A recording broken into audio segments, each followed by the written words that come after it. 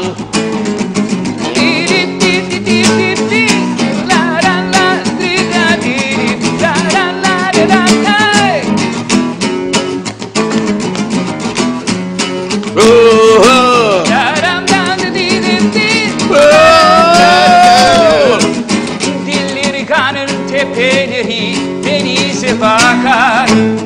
Köy kızları saçlarına çiçekler takar.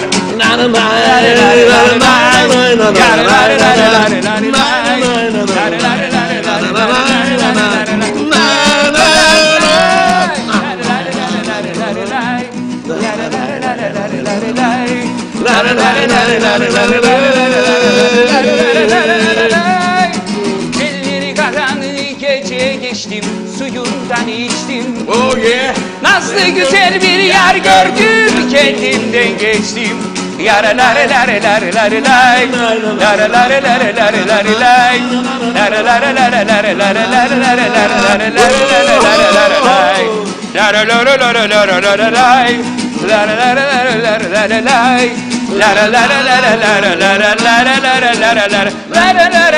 yaralalalalalalay.